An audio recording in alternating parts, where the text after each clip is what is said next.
Sketch हमें दिखाया जो राज कपूर का था।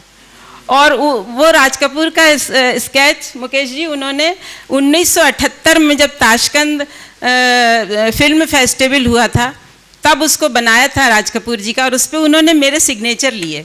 और मैंने उनसे कहा, मेरी भाषा अंग्रेज़ी उनको समझ में नहीं आ रही थी, उनकी उज़्बेकी मेरे समझ में नहीं आ रही थी, तो मैंने कहा प्लीज़, मैंने हिंदी में कहा प्लीज़ बाहर आइए। तो बोलती जब से हिंदी क्यों नहीं बोल रहे हैं आप, हिंदी में उन्होंने बोला। और फिर वो टिकट काउंटर से बाहर आई और बोली मेरा नाम जुल कुमार है, और ये मैंने फिर वो फ़ोटो के बारे में बताया और खूब झूम झूम के नाचने लगी, मेरा जूता है जापानी, ये पतलून इंग्लिशतानी, और जितने भी राज कपूर के गाने गाती रही और खूब खुश हो के हम लोगों के संग फ़ोटो खिंचाई। तो ये मेरे लिए बड़ा रोमांचक, हम सब के लिए बड़ा रोमांचक था। हम लोग 127 लोग गए थे, मॉरिशस से भी लेखक आए थे और भारत के तो थे ही।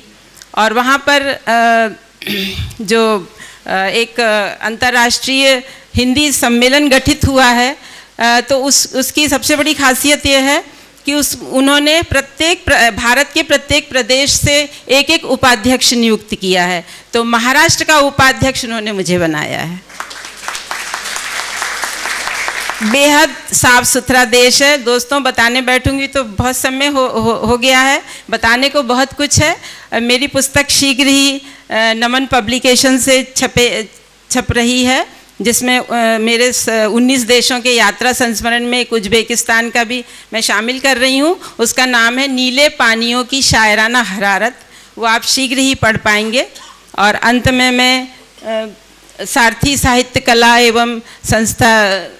एवं कला संसद को धन्यवाद देती हूँ, लता सिन्हा जी को, सुशील योगी जी को, जिन्होंने मुझे ये अवसर दिया, मेरी कला मेरे साहित्य को महत्व दिया और मुझे आपसे रूबरू होने का मौका दिया। आप सबका मैं नमन करती हूँ। धन्यवाद।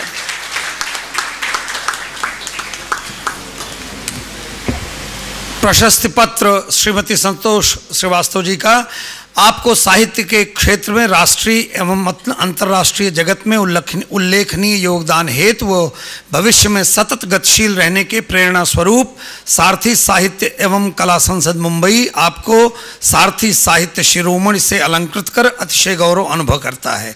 आपकी विद्वता प्रगाढ़ है, आप लेखिका, विचारक, शिक्षिका के साथ साहित्य के सशक्त हस्ताक्षर हैं, विषय पर प्रकाश डालने की कला में पारंगत हैं।